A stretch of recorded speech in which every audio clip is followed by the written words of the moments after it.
bushra maxamuud cabdi iyo Zaynab Cusmaan Cabdalla oo 19 jir ahaa qaraabo iyo saaxiibana ahaa oo la weysnaa tan iyo subaxnimadii hore ee Sabtidii ayaa xalay goor dambe meydkooda iyo gaarigay wateenba laga helay balli ku yaala magaalada Jaska oo dhinaca koonfur galbeed kaga beegan magaalada Minneapolis ee gobolka Minnesota. taliyaha ciidanka booliiska ee magaalada Jaska Scott Knight ayaa warbaahinta u sheegay in meydkii gabdhihii baadi doonayeen ay midna gaarigii ka dhex heleen midda kalena biyaha dhexdooda. We have recovered the car that we believe was driven by the two females. We have recovered two bodies that we believe are the missing women we had been oo aan rumaysanahay inay wateen labada gabdhood. Waxaan helnay laba meyd oo aan aaminsanahay inay yihiin gabdhaha maqan ee aan baadi goobaynay. Taliya Knight ayaa intaa ku daray inay rumaysan yihiin in dhimashada gabdhaha uu keenay shil baabuur. We have no reason to believe that this is nothing but a very sad tragedy, a traffic accident, and we are very sorry for all those who ahayn masiibo murugo leh oo shil baabuura. Aad ayaan ugu xunnahay dadka ay ka baxeen. Taliyaha ciidanka booliiska magaalada Jaska Scott Knight ma aanu sheegin sababta rasmiga ah ee keentay.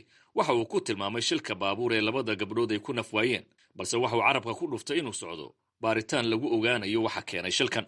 bushra maxamuud cabdi oo loo yaqaano Xafsa iyo Zaynab Cabdalla ayaa waxa ay ka shaqaynayeen laba goobood oo aan sida u kala fogeyn, waxayna isu yimaadeen xilligoodii bareega shaqada ama nusi saacaha sida ay noo xaqiijisay Nimco Xasan oo ah hooyada Bushra oo aan waraysanay ka hor intii aan la helin meydka labada gabdhood. sida ay sheegeen Bushra qoladii ay la shaqaynaysay waxay tiri waxa ii imaanaysaa kaasankayga oo casho ii keenaysaa marka bareega banaankan ku qaadanay banaanka u soo baxay oo horena gudahay ku qaadan jirtay. goormaad ogaateen adinku marka in ay labada gabdhood ay maqan yihiin? waxaan ogaanay booliiska ayaa wuxuu yimid guriga Zaynab Cabdalla waalidkii uu sheegay inuu yiri Zaynab baa taleefankan iga soo wacday taleefankeedii buu watay. booliisku marka uu yimid reerka wuxuu u sheegay inay gabdhuhu soo waceen markay ahayd 3 oo 8. booliiskuna reerka wuxuu u yimid almost 6 iyadoo ku dhadhowdahay. gabdhaha marka inay dhawaaqeen oo dhaheen hanala caawiyo don't touch me bay gabdhuhu lahaayeen. aad bayna u dhawaaqeen, 2 jeer bayna soo waceen. waqtigaa isagaa booliisku ma uuna tallaabo u soo qaadin xaggoodii, muuna soo aadin. waqti dambe oo 3 saac laga soo wareegtay iyo annaga noo yimid. Jaliyadda Soomaaliyeed ee Minnesota ayaa door weyn ka qaatay baadidoonka Bushra iyo Zaynab, waxayna soo buuxiyeen dhinacyada balligii laga raadinayay, iyagoo qoyska hareer taagnaa tan iyo intii laga soo saarayay meydka gabdhaha.